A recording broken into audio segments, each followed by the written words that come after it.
Hello everyone, welcome to this video. और मेरा नाम है अमन त्रिवेदी। और इस वीडियो सीरीज में हम पढ़ रहे हैं word power made easy by Norman Lewis. इस किताब को प्रस्तुत करता हूं मैं। और ये प्रोग्राम आप देख रहे हैं जिला प्रशासन झुंझुनू एवं अन्ना फाउंडेशन की मदद से, क्योंकि हमारे प्रोग्राम का नाम है समर इंग्लिश लैंग्वेज फेस्टिवल। ठीक है, तो जैसा आप सब लोग अब तक परिचित हो चुके हैं, हम लोग ये किताब पढ़ रहे हैं, उसी में क्रम में आगे बढ़ते हैं। कल की क्लास में हमने सेशन 3 के आधी चीजों को कवर कर लिया था।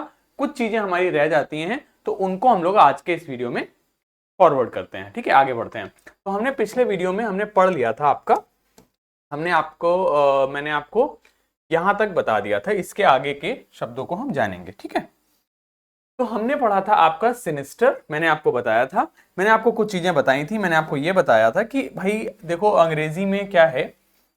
मैंने आपको यह बताया था कि अंग्रेजी में या सामान्य सामान्य जनरल वे में हमने ये जाना कि साधारणतया लोग सीधे हाथ का प्रयोग करते हैं। इसलिए सीधे हाथ के जो शब्द हैं, ऐसे वर्ड जिनका मीनिंग राइट हैंड है, उनका मीनिंग अच्छा है, और लेफ्ट हैंड को जनरली अच्छा नहीं माना गया। इस वजह से ऐसे शब्द जिनका मीनिंग लेफ्ट हैंड है, उनका मीनिंग भी निगेटिव हो जाता है। ठीक, जैसे हमने पढ़ा वर्ड एक सिनिस्टर। क्या पढ़ा हमने इसका?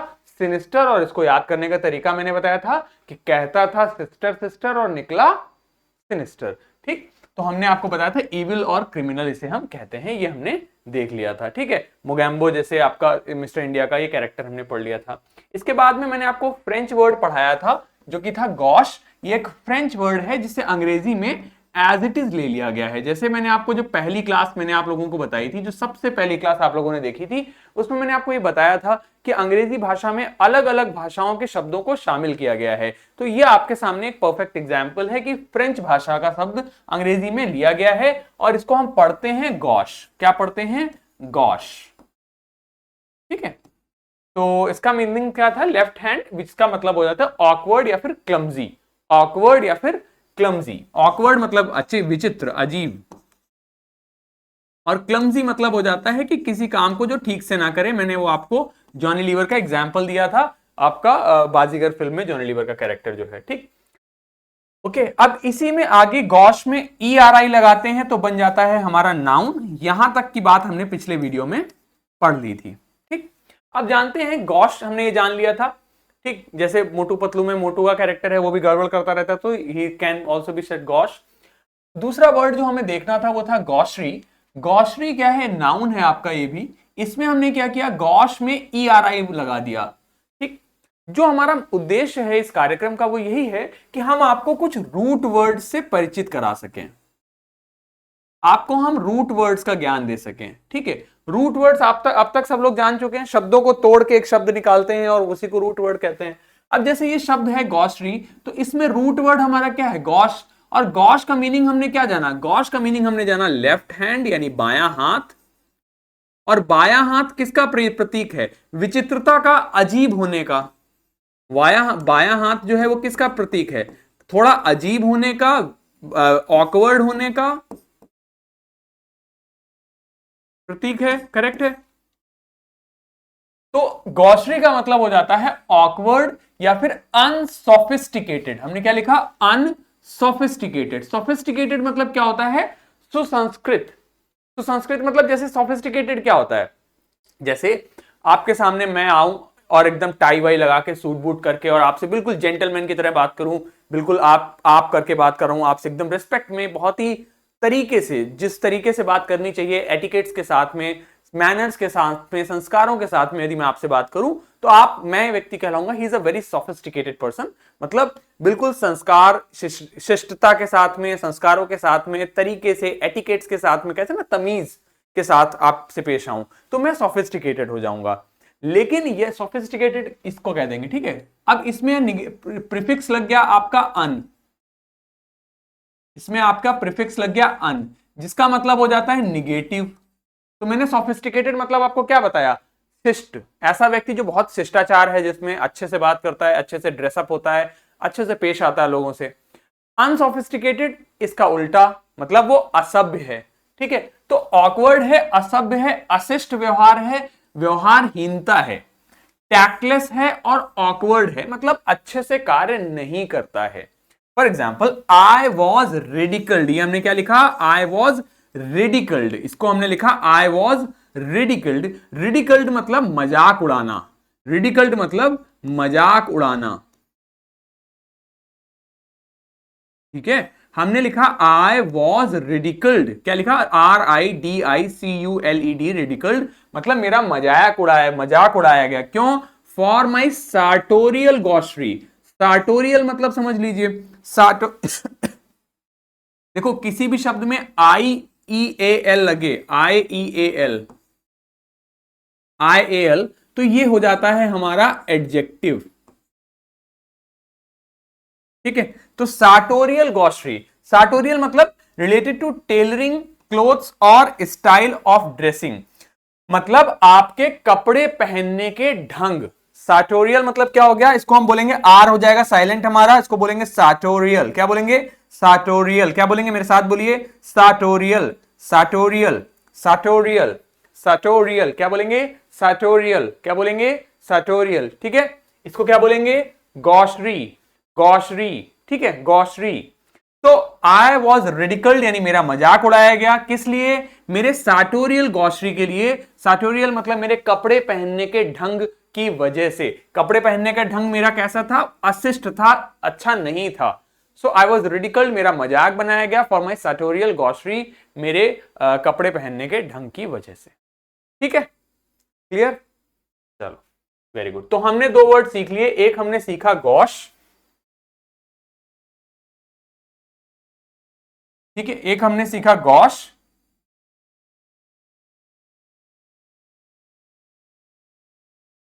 ठीक है, जिसका मतलब बताया मैंने ऑकवर्ड,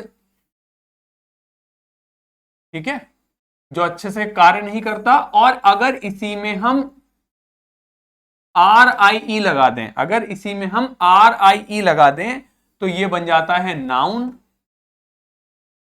और इसका मतलब हो जाता है आपका व्यवहारहीनता, अशिष्टता, ठीक है, अशिष्टता, अनसोफिस्टिकेटेड या फिर ऑकवर्ड, ठीक है, अशिष्ट, ठीक। चलो अगला शब्द इसी सीरीज में हम देखते हैं, जो कि है हमारा ड्रॉइट। अगला हमारा शब्द है ड्रॉइट, DROIT, ड्रॉइट। ड्रॉइट भी हमारा एक फ्रेंच शब्द है, यह भी हमारे फ्रेंच भाषा से लिया गया शब्द है, जिसका अर्थ हमारे साथ क्या हो जाता है, जिसका अर्थ होता है हमारे साथ में राइट हैंड। बच्चों कल से मैं आपको एक बात समझाने की कोशिश कर रहा हूं कि यदि किसी शब्द का अर्थ राइट हैंड है तो उसका मीनिंग अच्छा होगा, पॉजिटिव होगा। अगर किसी शब्द का मीनिंग लेफ्ट हैंड यानी बायां हाथ है तो उसका अर्थ निगेटिव होगा यानी बुरा होगा, है ना, इतना हमने पढ़ा। तो ड्रॉइट का अर्थ आपको पता चल गया, राइट हैंड। और राइट हैंड से आप लोग कार्य कैसे करते हो, अच्छे से करते हो ना, बढ़िया से करते हो, तो इसलिए आपको क्या कहा जाएगा, स्किल्ड कहा जाएगा, ठीक है। आपको क्या कहा जाएगा, स्किल्ड या फिर निपुण या फिर कौशलपूर्ण कहा जाएगा। तो उसी से अब हमारा रूट वर्ड हो गया ड्रॉइट, ड्रॉइट हमारा रूट वर्ड हो गया, ड्रॉइट हमारा रूट वर्ड हो गया, और उसमें आगे अ लग गया तो अड्रॉइट हमारा एक एडजेक्टिव बन जाता है, अड्रॉइट हमारा एक एडजेक्टिव बन जाता है। इसको क्या पढ़ेंगे, अड्रॉइट। क्या पढ़ेंगे, अड्रॉइट। क्या पढ़ेंगे, इट, ठीक है, अड्रॉइट, अड्रॉइट। आ को अलग कर लो, ड्रॉइट को एक साथ पढ़ लो, अड्रॉइट, ठीक। अकम्प्लिश्ड विद ट्रेन्ड एबिलिटी, यानी कि जो सीखा हुआ है, जो अच्छे से कार्य कर सके, जो निपुण है, जो कौशलपूर्ण है, जो किसी काम को बहुत बढ़िया से करता है। फॉर एग्जाम्पल आपको घर में एक टेबल बनवानी है, आपको घर में एक टेबल बनवानी है, आप लोग घर में चाहते हो कि आपके घर में एक टेबल बन जाए, मेज बनवाना चाहते हो, तो मेज बनवाने के लिए आप किसको बुलाओगे, मेज बनाने के लिए आप बढ़ई को बुलाओगे, किसको बुलाओगे, कारपेंटर को बुलाओगे, किसको बुलाओगे, कारपेंटर को बुलाओगे, किसको बुलाओगे, कारपेंटर को बुलाओगे, ठीक। तो कारपेंटर क्या करता है आपके सामने, कारपेंटर आपका, कारपेंटर बनाता है आपके लिए टेबल, ठीक है, कारपेंटर बनाएगा आपके लिए टेबल, करेक्ट है। तो कारपेंटर आपके लिए जब टेबल बनाएगा तो आप कैसा कारपेंटर हायर करना चाहोगे? आप कैसा कारपेंटर हायर करना चाहोगे बताइए? आप कैसा कारपेंटर हायर करना चाहोगे? ऐसा कारपेंटर हायर करना चाहोगे जो आपके लिए अच्छे से काम करे, या जो काम को बहुत अच्छे से कर पाता हो, या फिर जो काम अच्छे से ना कर पाता हो? काम अच्छे से, अंग्रेजी के अनुसार काम अच्छे से कौन करता है? जो राइट हैंड से काम करता है। तो राइट हैंड से काम करने के लिए शब्द क्या होता है? अड्रॉइट। क्या होता है? अड्रॉइट। या फिर क्या होता है? डेक्स्ट्रस। क्या होता है? डेक्स्ट्रस। ठीक। तो अब ऐसा कारपेंटर हायर करोगे आप जो अड्रॉइट हो, यानी कि ट्रेंड हो, जिसमें एबिलिटी हो, योग्यता हो, ट्रेंड हो, सीखा हुआ हो, हासिल किया हो, उसने सीखा हो, ठीक है, उसके अंदर सीखी हुई योग्यता हो, कौशल पूर्ण हो। आर्टफुल और ब्रवुरा भी इसका सिनोनिम हो जाएगा, जिसका अर्थ सेम हो जाता है, यही अर्थ होता है इसका भी। अनप्रोफेशनल और अनस्किलफुल इसके एंटोनिम यानी विलोम शब्द हो जाते हैं। एग्जाम्पल के तौर पे आप देख सकते हो, she became adroit at dealing with difficult questions. She became मतलब हो गई, अड्रॉइट मतलब दक्ष या फिर निपुण, अच्छी हो गई किस पे? At dealing with difficult questions, मुश्किल सवालों को करते समय। तो वो बहुत ही दक्ष हो गई, बहुत ही अड्रॉइट हो गई मुश्किल सवालों को करने में।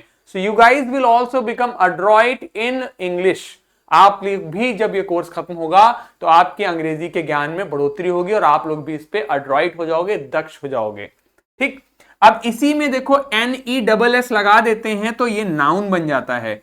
शब्द हमने पढ़ा अड्रॉइट, उसमें हमने NESS लगाया तो बन गया नाउन। तो सिनोनिम हमारे आर्टफुल और ब्रवुरा हो जाते हैं। ये समानार्थी शब्द हैं जिनका अर्थ सेम होता है, यही अर्थ है। आप आर्टफुल भी कह सकते हैं किसी को, आप ब्रवुरा भी कह सकते हैं। और विलोम शब्द है हमारे अनप्रोफेशनल। अन मतलब नहीं, प्रोफेशनल मतलब जो किसी काम को प्रोफेशनली करता है। जैसे मैं टीचिंग प्रोफेशनल हूं, मैं किसी काम टीचिंग को बहुत ही एज अपने व्यवसाय के तौर पे करता हूं, मेरा ये पेशा है।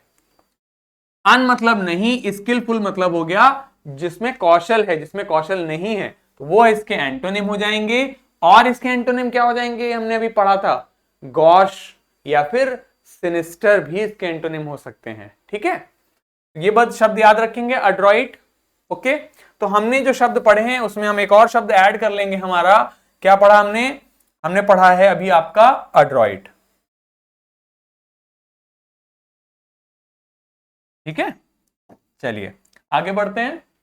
तो अड्रॉइट जैसे कि कौन हुआ? जैसे जेठालाल है हमारा। जेठालाल जो तारक मेहता का उल्टा चश्मा में है, वो बिजनेस बढ़िया करता है। गदा इलेक्ट्रॉनिक्स नाम से इनकी दुकान है और बढ़िया से सामान बेचते हैं और पैसा कमाते हैं। तो he is an adroit businessman. वह एक अच्छे बिजनेसमैन है, उनमें बिजनेस करने की कला है। या छोटा भीम जो है, ये भी हमारा अड्रॉइट है, किसी भी काम को बहुत अच्छे से करता है, बहुत दक्षता से करता है, बहुत निपुणता से करता है, बढ़िया से करता है। तो ये भी हमारा क्या हो गया? अड्रॉइट। ठीक। अगले हमने कुछ शब्द जो देखने जा रहे हैं, इनको हम लोग पहले सेशन में पढ़ चुके हैं। यहां पर हम उनके रूट वर्ड से साथ में उनको हम थोड़ा देखेंगे। हमने पढ़ा था वर्ड मिस। मैंने आपको एक रूट वर्ड बताया था, मिसीन।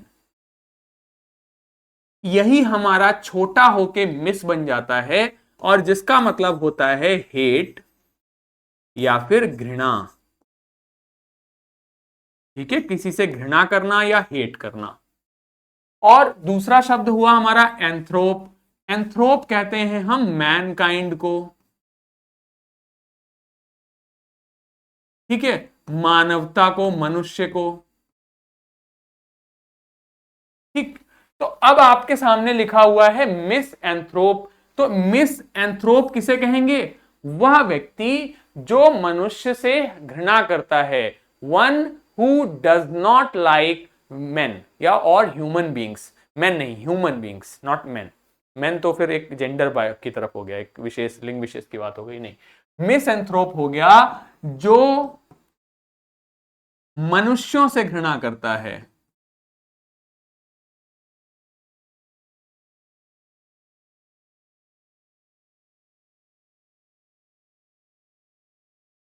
ठीक है, उसे कहेंगे मिस एंथ्रोप।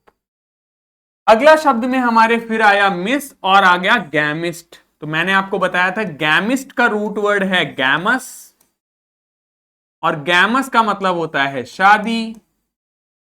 तो शब्द आया हमारा मिसोगैमिस्ट। शब्द क्या हुआ हमारा? मिसोगैमिस्ट। और मिसोगैमिस्ट किसे कहते हैं? वन हु हेट्स मैरिज, जिसे शादी से घृणा है।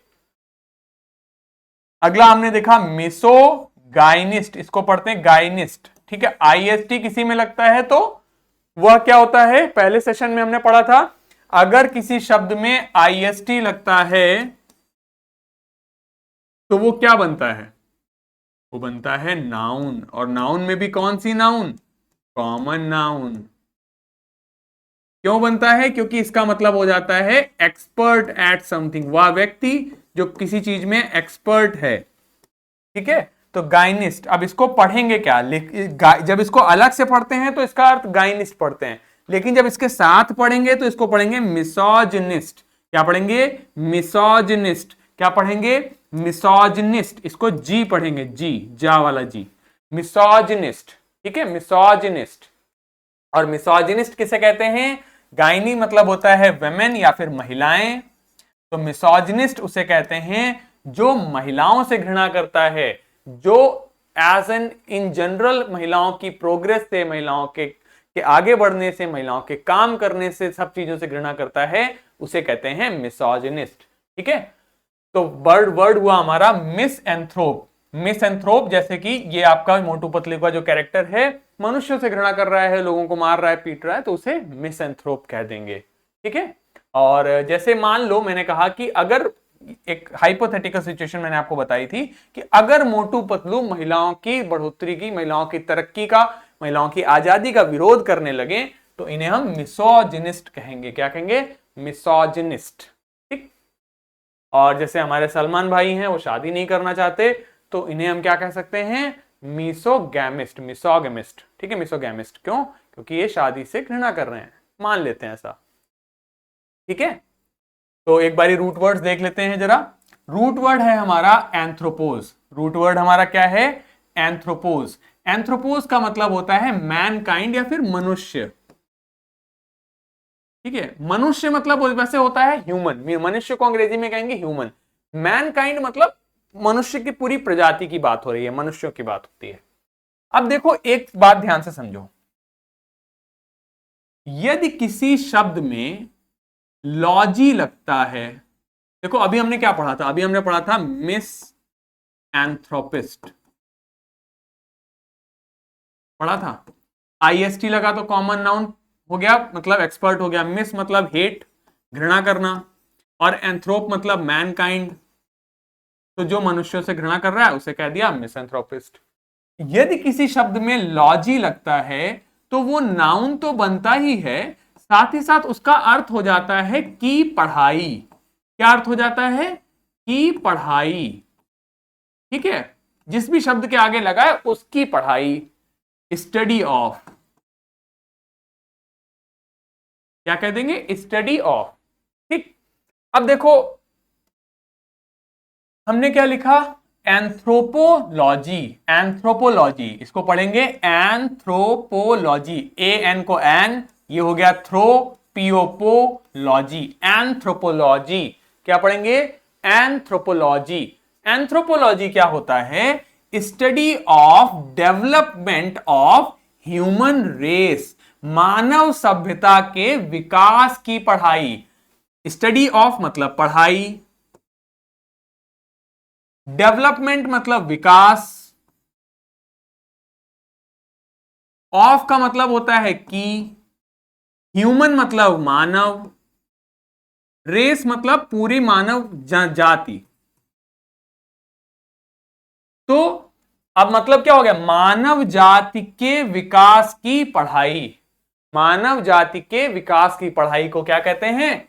एंथ्रोपोलॉजी। आप में से कुछ बच्चे सपना देखते होंगे यूपीएससी का, आप लोग सोचते होंगे, बहुत से कुछ बच्चे होंगे जो सोचते होंगे कि हम यूपीएससी निकालेंगे या यूपीपीसीएस या स्टेट सर्विस कमीशन या किसी भी सरकारी नौकरी की तैयारी करते हैं। तो यूपीएससी की जो लोग तैयारी करते हैं, जो लोग आईएएस बनते हैं, आईएएस पीसीएस की तैयारी करते हैं, तो वो अक्सर एंथ्रोपोलॉजी अपना एज एन ऑप्शनल सब्जेक्ट की तरह यूज करते हैं। मतलब यूपीएससी आईएएस बनने के लिए एक सब्जेक्ट के लिए अलग से पढ़ाई करनी होती है, एक सब्जेक्ट अलग से चूज करना पड़ता है, जिसका आपको अलग से पेपर देना होता है। तो उसमें कई बार कुछ छात्र जो होते हैं वो एंथ्रोपोलॉजी की पढ़ाई करते हैं, ठीक है। और आपका जो ये प्रोग्राम चला रहे हैं इसमें भी आपके आईएएस और आईआरएस लोग आपकी मदद कर रहे हैं, आपके लिए बहुत हेल्प कर रहे हैं, उन्हीं की मदद से ये प्रोग्राम हो पा रहा है।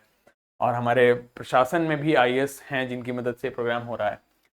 तो खैर, एंथ्रोपोलॉजी हमने पढ़ लिया। मतलब क्या हुआ है? एंथ्रोपोस मतलब मैनकाइंड, मनुष्य जाति, लॉजी मतलब पढ़ाई। तो एंथ्रोपोलॉजी मतलब हो गया study of development of human race, मतलब मानव जाति के विकास की पढ़ाई। समझ में आ गया? अब अगर एंथ्रोपोलॉजी आपका इसका मीनिंग मैं बताऊं आपको कि मानव जाति के विकास की पढ़ाई है, तो आप समझ पाओगे ना क्या कहना चाहता हूं मैं। इसमें बेसिकली ये सब पढ़ा जाता है कि मनुष्य कैसे डेवलप हुआ, पहले वो क्या था, फिर क्या हुआ, इस विषय में बात होती है। अगला एक और रूट वर्ड जानिए। यदि किसी शब्द के आगे फिल हमारा प्रीफिक्स या सफिक्स दोनों प्रकार से यूज होता है। प्रीफिक्स सफिक्स तो जान गए ना सब लोग। फिल मतलब होता है लव, मतलब प्रेम, ठीक। शब्द हमने क्या लिखा हुआ है? फिल एंथ्रोपिस्ट। फिल मतलब हो गया लव, एंथ्रोप मतलब मैनकाइंड, मानव जाति, और आईएसटी लगता है तो वो हो जाता है एक्सपर्ट। तो फिल एंथ्रोपिस्ट मतलब क्या हो गया? ऐसा व्यक्ति जो मानव जाति से प्रेम करता है, मानव सभ्यता से प्रेम करता है। One who loves Mankind. One यानी कि वह, कोई व्यक्ति, हु मतलब जो, लव्स मतलब प्रेम मानव सभ्यता से। तो फिलैंथ्रोपिस्ट हो गया one who loves mankind. Philanthropist क्या हो जाएगा? Philanthropist. हमने क्या पढ़ा? फिल एंथ्रोपिस्ट,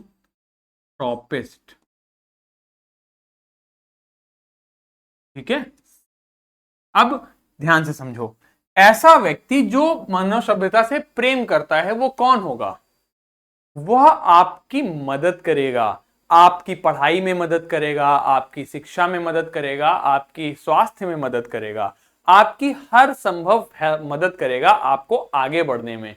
उसे कहते हैं फिलएंथ्रोपिस्ट। मतलब ये ऐसे लोग दान करते हैं, दक्षिणा कर देते हैं, आपके भामाशाह लोग या बड़े बड़े बिजनेसमैन, बड़े बड़े धनाढ्य लोग जो खूब सारा पैसा दान में देते हैं जिससे कि लोगों का भला हो सके, मानव जाति का विकास हो सके, मानव जाति की मदद हो सके, उसे कहते हैं फिलैंथ्रोपिस्ट, ठीक है।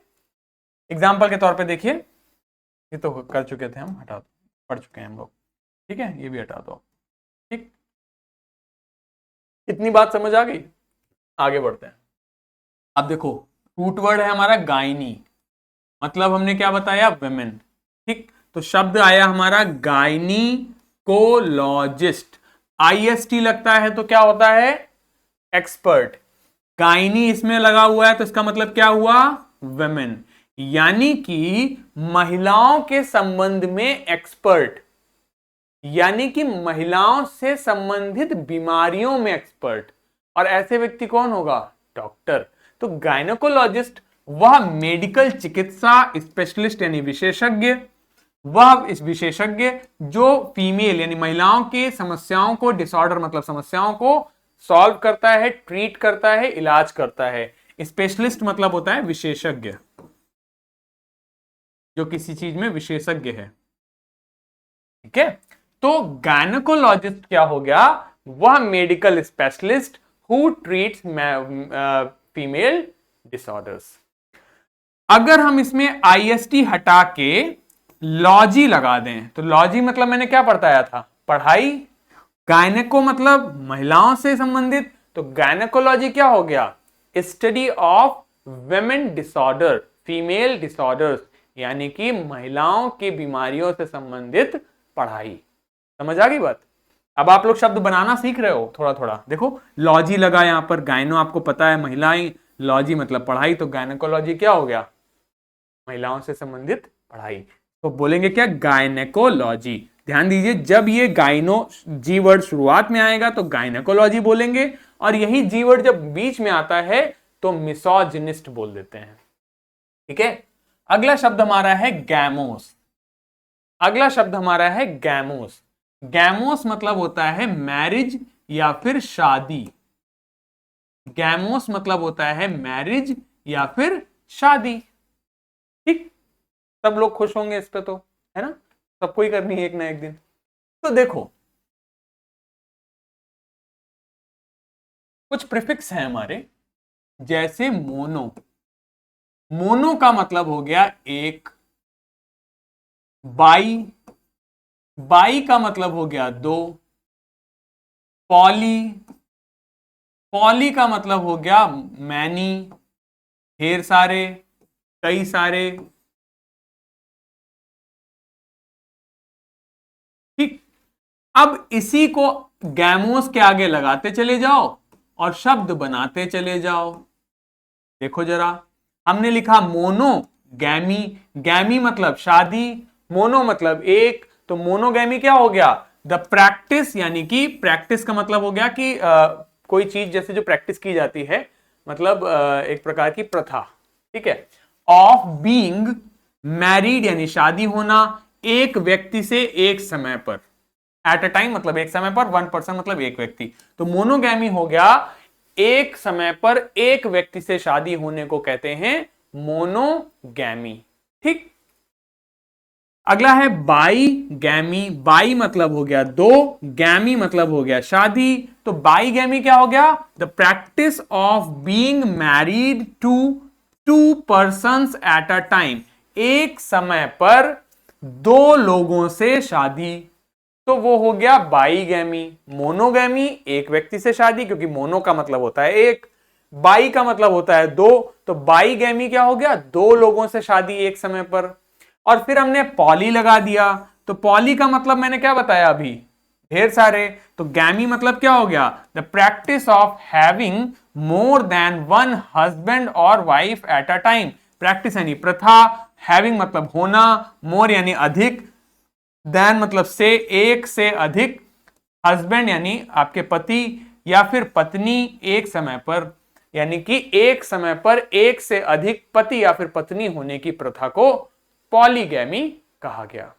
ठीक, देखो शब्दों को आप बनाना सीख पा रहे हो। गैमो सीख लिया शादी, तो मोनोगैमी बन गया मतलब एक शादी, बाईगैमी मतलब दो शादी, पॉलीगैमी मतलब कई सारी शादियां। ठीक है, अब देखो ध्यान से समझो।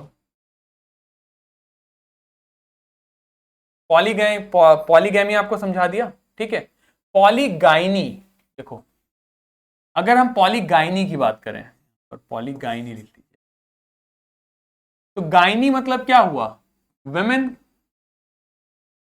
पॉली मतलब कई सारी, तो पॉलीगाइनी क्या हो गया, पॉलीगाइनी हो गया जिसमें एक व्यक्ति के, एक एक मैन, एक आदमी के एक से अधिक वाइफ होती है, तो उसे कह देंगे पॉलीगाइनी। पॉली मतलब मैनी, जिस भी शब्द के आगे पॉली लग जाए मतलब कई सारे। दूसरा देखो, एंड्रोस। एंड्रोस जो रूट वर्ड होता है, इसका भी अर्थ होता है मैन। इसका भी अर्थ होता है मैन यानी पुरुष। ठीक है, और पॉली मतलब अधिक, पॉली मतलब कई, एंड्री मतलब मैनी पुरुष, तो अधिक पुरुष, यानी पॉली एंड्री शब्द बना हमारा, पॉली एंड्री शब्द क्या बना, polyandry. Polyandry, polyandry मतलब पॉलीगैमी इन विच, वो उस प्रकार की पॉलीगैमी जिसमें एक महिला के एक से अधिक हस्बैंड होते हैं। वह प्रथा जिसमें एक व्यक्ति, एक महिला के एक से अधिक पति हैं, उसे पॉलीएंड्री कहा जाएगा। ठीक है, पॉलीएंड्री मतलब हो गया एक महिला जिसके एक से अधिक पति हैं, उसे पॉलीएंड्री कहा जा सकता है। ठीक है, उस प्रैक्टिस को कहते हैं। ठीक, ध्यान करो, हमने एक शब्द पढ़ा था एसेटिक। क्या पढ़ा था, एसेटिक। ध्यान से समझिए, इसको एस्केटिक नहीं पढ़ेंगे, इसको पढ़ेंगे एसेटिक। ठीक है, एसेटिक जिसका अर्थ होता है मॉन्क या फिर हर्मिट मतलब ऋषि। या फिर साधु। ठीक है, इससे देखो हमने शब्द बनाया, आईएसएम लगा दिया। आईएसएम यदि किसी में नाउन अगर किसी में लगता है तो ये नाउन बनता है और ये प्रैक्टिस की बात करता है। तो एसेटिसिज्म, एसेटिसिज्म हो गया प्रैक्टिस यानी प्रथा एक प्रकार से of, practice of leading monk life, यानी साधु संतों से जीवन जीने की प्रैक्टिस को हम एसेटिसिज्म कह देंगे। और एसेटिक हमारा नाउन या फिर एडजेक्टिव हो जाता है। तो ही इज एन एसेटिक मतलब ही इज वो एक साधु है, और he is leading an ascetic life, तो वहां पे वो एडजेक्टिव हो जाता है। ठीक है, एसेटिक हमने पढ़ लिया था। ठीक है, ठीक, ध्यान से मेरी बात समझो। यदि किसी शब्द के अंत में आईएसटी लगता है तो वह कॉमन नाउन बनता है। यदि किसी शब्द के अंत में सिर्फ वाई लग जाता है या फिर आईएसएम लग जाता है तो ये प्रैक्टिस बन जाती है। ठीक है, जैसे आप कहो कि भैया हमारे यहां शादी पे तो मामा के लिए एक जोड़ी कपड़े जाते हैं, तो ये क्या है, ये प्रैक्टिस है, एक प्रकार की प्रथा है ना। तो उसी प्रकार अगर किसी शब्द के अंत में वाई या फिर आईएसएम लगा दें तो वो प्रैक्टिस या फिर प्रथा बन जाती है। और अगर किसी शब्द के अंत में आईसी या फिर ओयूएस लगा दें तो वह शब्द एडजेक्टिव यानी विशेषण बन जाता है, जो कि कैसा शब्द का जवाब देने लगता है। पिछले वीडियो में बात आपको अच्छे से बताई थी। अच्छा, रेगुलर रहना क्लास में, क्योंकि सब कुछ पिछले वीडियो से संबंधित होता है यहाँ पे। ठीक है, अगर आप लोग गोला करोगे, एब्सेंट करोगे तो फिर आपको दिक्कत होगी, समझो। अब देखो शब्द हमने लिखा मिसएंथ्रोप, तो मिसएंथ्रोप या फिर मिसएंथ्रोपिस्ट, इसमें हमने वाई लगा दिया तो बन गया मिसएंथ्रोपी, और एडजेक्टिव लगा दिया तो बन गया मिसएंथ्रोपिक, आईसी लगा दिया तो बन गया एडजेक्टिव। तो वह व्यक्ति जो पुरुषों से घृणा जो मनुष्यों से घृणा करता है उसे मिसएंथ्रोप या फिर मिसएंथ्रोपिस्ट कहेंगे। इस प्रैक्टिस को, इस आदत को हम मिसएंथ्रोपी कहेंगे। और अगर हम किसी को विशेषता बता रहे हैं कि वह इस प्रकार का व्यक्ति है तो कह देंगे ही इज अ मिसएंथ्रोपिक पर्सन, यानी जो मनुष्यों से घृणा करता है। फिर हमने पढ़ा मिसोजिनिस्ट, ये भी क्या हो गया, पर्सन। आईएसटी लगा हटा के अगर सिर्फ वाई लगा दें तो शब्द बन जाता है मिसोजिनी। मिसोजिनी मतलब हो गया महिलाओं से घृणा करने की प्रैक्टिस की आदत। ठीक है, और अगर वाई हटा के इसमें टीआईसी लगा दें या ओयूएस लगा दें तो हो जाएगा मिसोजिनस या फिर मिसोजिनिस्टिक, यानी ऐसा व्यक्ति जिसकी विशेषता ये है, जिसकी खूबी है, जिसकी क्वालिटी ये है कि वह महिलाओं से घृणा करता है। फिर लिखा गायनेकोलॉजिस्ट, आईएसटी लगा था तो कॉमन नाउन बना रहा, आईएसटी हटा के वाई लगा दिया तो गायनेकोलॉजी बन गया, तो ये हमारा एक सब्जेक्ट बन जाता है, एक प्रैक्टिस बन जाता है। और आईसीएल लगा देते हैं तो एडजेक्टिव बन जाता है, गायनेकोलॉजिकल हो जाता है। इसी प्रकार मोनोगैमिस्ट, मोनोगैमी मतलब प्रथा हो गई, मोनोगैमिस्ट वह व्यक्ति जो एक शादी कर रहा है, और मोनोगैमस एडजेक्टिव हो जाता है। ठीक, बाईगैमिस्ट जिसने दो शादी करी है, बाईगैमी ये प्रैक्टिस हो गई, प्रथा हो गई, और बाईगैमस एडजेक्टिव हो जाता है। ठीक है, पॉलीगैमिस्ट कई शादी करने वाला व्यक्ति हो गया, पॉलीगैमी प्रथा हो गई, पॉलीगैमस एडजेक्टिव हो जाता है। पॉलीगाइनिस्ट जिसने कई एक पुरुष जिसने कई शादी कर रखी महिलाओं से, ये प्रथा हो जाती है, ये एडजेक्टिव हो जाता है। पॉलीएंड्रिस्ट वह महिला जिसने कई पुरुषों से शादी कर रखी है, पॉलीएंड्री प्रथा हो जाती है, पॉलीएंड्रस एडजेक्टिव हो जाता है। इसी प्रकार फिलेंथ्रोपिस्ट वह व्यक्ति जो दान दक्षिणा करता है, लोगों के लिए हेल्प करता है, फिलेंथ्रोपी प्रैक्टिस हो गई, और फिलेंथ्रोपिक उस व्यक्ति की क्वालिटी के लिए कह देंगे हम। एंथ्रोपोलॉजिस्ट जो पढ़ रहा है एंथ्रोपोलॉजी, एंथ्रोपोलॉजी विषय हो गया, प्रैक्टिस हो गई, और एंथ्रोपोलॉजिकल एडजेक्टिव हो गया। स्पेलिंग्स को ध्यान दीजिएगा, अपनी कॉपी में लिखते चलिए।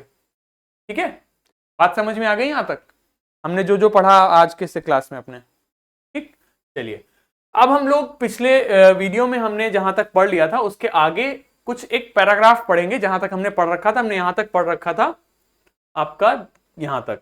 ठीक है, हैप्पी क्रिसमस तक आगे बढ़ते हैं। हमने पढ़ा था यहां तक हैप्पी क्रिसमस,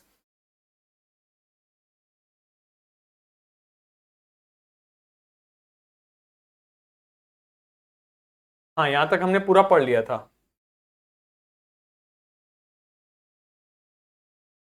चलो आगे बढ़ते हैं। आगे लिखता है वन, इसको लिख पढ़ते हैं वन ऑफ द। देखो ध्यान दो, जब मैं पढ़ूं आपके साथ तो आप एक चीज ध्यान देना कि ज्यादातर शब्द ना क्या होंगे, of, one, he, they, is, am, was, were, he, have, will, a, an, one, someone, there, everyone, ये सब होंगे। और ये शब्द आप एक बार ही पढ़ना सीख जाओगे तो फिर बाकी की चीजें भी आपको इवेंचुअली धीरे धीरे आ जाएंगी। ठीक है, बीच में ऐसे शब्द मिलेंगे जो नहीं आते हैं, वो हम धीरे धीरे सीख लेंगे। भाई जब हम रोज पढ़ने की कोशिश करेंगे 8-10 शब्द ही तो हमें ऐसे मिलेंगे एक पैराग्राफ में जो हमें नहीं आते होंगे, इन धीरे धीरे हम सीखेंगे। तो फिर देखो हिंदी में भी क्या होता है, आप देखो ना, ज्यादातर शब्द हम लोग रिपीट करते हैं, बार बार बोलते हैं। कुछ शब्द ऐसे होते हैं जो हम लोग नए प्रयोग करते हैं, जैसे यहाँ पे मैंने प्रयोग बोल दिया, ये थोड़ा अलग हो गया क्योंकि अंग्रेजी में हम यूज करना बोलने लगे हैं। तो इसी प्रकार ज्यादातर शब्द आपके जाने पहचाने हो जाएंगे यदि आप रोज एक पैराग्राफ एटलीस्ट मेरे साथ पढ़ोगे तो। ठीक है, देखो वन मतलब of the Germans was waving, waving मतलब लहराना, वेविंग, वॉज मतलब पास्ट की, भूतकाल की बात हो गई, पास्ट की बात हो गई। अ बॉटल अबव हिज, HEAD क्या पढ़ेंगे, हेड। ठीक है, तो एक जर्मन जो था वो अपने सर के ऊपर एक बॉटल को लहरा रहा था। It is Christmas day Tommy, Tommy it's a Christmas day, ये आज क्रिसमस का दिन है। वी हैव स्नैप्स, इसको ध्यान से पढ़िए, स्नैप्स क्या पढ़ेंगे, SHNAPPS। जैसे ऐसे ही कुछ कुछ शब्द आपको बीच बीच में मिलेंगे, अन्यथा आपको ज्यादातर शब्द जाने पहचाने मिलेंगे।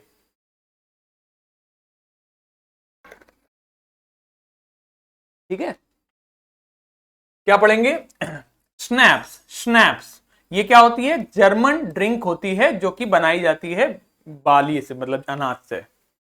ठीक है, तो स्नैप्स कह रहा है कि it is Christmas day Tommy, Tommy आज क्रिसमस का दिन है, हमारे पास स्नैप्स हैं, एक किसी प्रकार की एक ड्रिंक जिसकी बॉटल वो अपने सर पे लहरा रहा था। वी हैव सॉसेज, SAUSAGE से पढ़ते हैं सॉसेज, सॉसेज भी है हमारे पास।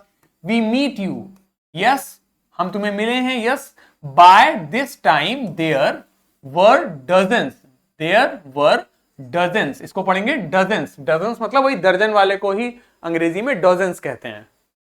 Of them walking towards us across, इसको पढ़ेंगे across.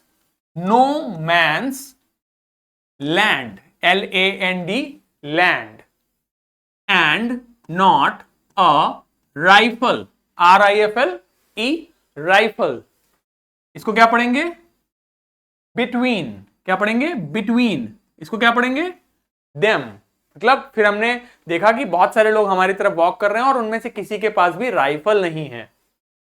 Little private Morris, little private Morris was the first up. ठीक है, लिटिल प्राइवेट मॉरिस पहला था। Come on boys, come on boys, come on boys, come on boys, what are we waiting for, हम किसका इंतजार कर रहे हैं। And then there was no, तो क्या पढ़ेंगे, सॉरी सॉरी, क्या लिखा है ये, स्टॉप पिंग, मैंने आपको बताया डबल पी को नहीं प्रोनाउंस करते, क्या बोलेंगे, स्टॉपिंग। ठीक है, तोड़ तोड़ के पढ़ लिया करो जब नहीं पढ़ना है। क्या लिखा है, THEM, them. I was the, क्या है, ऑफ ICER ऑफिसर।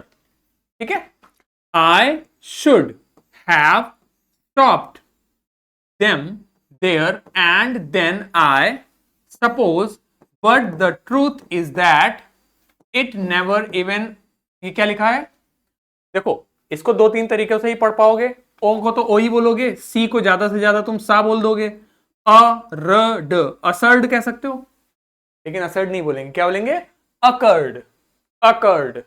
ये बात तो मैंने प्रोनाउंसिएशन की पहली क्लास में आपको बता दी थी कि जब भी 2 बार कोई शब्द अंग्रेजी में लिखा होगा उसे बोलेंगे एक ही बार, तो क्या हो जाएगा, अकर्ड। ठीक, to me, I should, all, ये क्या है, ALONG, अलोंग, अलोंग, ठीक, along.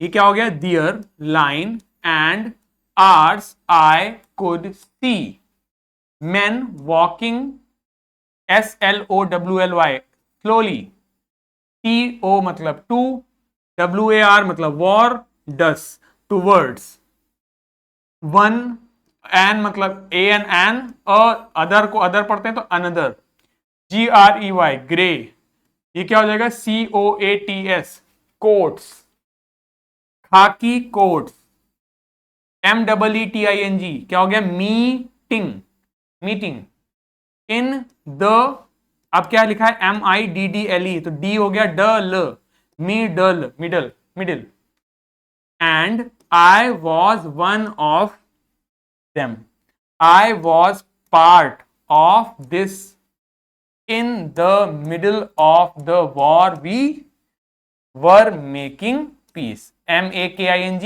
Making peace, PEAC peace, peace, ठीक है। देखो ज्यादातर चीजें जब आप देखते हो इसमें कि ज्यादातर चीजें क्या, in the, of the, we were, I was, of this, I should, all, dear, यही सब ज्यादातर शब्द होते हैं। कुछ कुछ शब्द अलग होते हैं जो आपको नहीं पढ़ने आते, ठीक। उनको पढ़ने का तरीका मैंने क्या बताया, तोड़ तोड़ के पढ़ लो। जैसे ये लिखना था टू वर्ड्स, टू इसको पढ़ते हैं वॉर डस, टू वर्ड्स हो गया। ज्यादा से ज्यादा गलत ही तो पढ़ोगे, बाकी अपने हाथ में मोबाइल रखो, जब भी कोई शब्द ना आए गूगल पे डालो और उसको प्रोनाउंसिएशन लिख दो, या वो बोल के बता देगा, उससे बोलो बोल के बताओ, वो बता देगा बोल के, है कि नहीं। तो इस प्रकार आप कोशिश करोगे तो धीरे धीरे पढ़ लोगे। बाकी इसका अर्थ ये है कि हमारे जब पिछले पैराग्राफ में हमने पढ़ा था कि सामने से एक आदमी आ रहा था, तो एक आदमी आ रहा था जर्मन का, जो अपने सर पे बॉटल लहराते आ रहा था। उसने कहा कि हमारे पास स्नैप्स है, सॉसेज है, स्नैप्स एक प्रकार की ड्रिंक है, सॉसेज है, आइए, और क्रिसमस का दिन है तो सेलिब्रेट करते हैं। और फिर देखा उसने कि बहुत सारे लोग उसकी तरफ चले आ रहे हैं और बहुत सारे लोग उसकी तरफ चले आ रहे हैं, किसी के पास भी राइफल नहीं है, और आखिरी में वो ये कह रहा है कि एक युद्ध के बीच में हम लोग यहाँ शांति मना रहे थे, जश्न मना रहे थे, इसके बारे में वो बता रहा है। ठीक, समझ आ गई बात, पढ़ना समझ आ रहा है थोड़ा थोड़ा। इसी प्रकार कोशिश करेंगे हम, धीरे धीरे ज्यादा पढ़ना सीख लेंगे, ठीक है। थोड़ा थोड़ा आपके साथ लगेगा, थोड़ी सी आपकी मेहनत लगेगी, और अपना फीडबैक जरूर देते रहिए। जो भी फीडबैक वाला फॉर्म है वो जरूर देते रहिए, और कोशिश करूंगा मैं आपके साथ किसी दिन लाइव जुड़ सकूं, जिससे मैं आप लोगों की लाइव बातें सुन सकूं, लाइव आपका फीडबैक जान सकूं, क्योंकि वो हमारे लिए बहुत आवश्यक है, और उसी के आधार पर हम आपके आगे बात कर पाएंगे, ठीक है। तो फिलहाल इस वीडियो के लिए इतना ही, मिलते हैं अब हम लोग अगले वीडियो में। तब तक के लिए good bye, take care and have a very great day ahead. Thank you so much, bye.